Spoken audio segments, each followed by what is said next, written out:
Bar-tailed godwit migration includes non-stop and longest flight of any bird. They can fly 9 days straight without pausing for food, water, or sleep. They weigh barely 300 grams.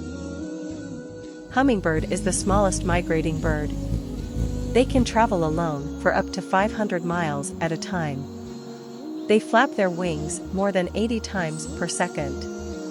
They are the only birds that can fly backwards.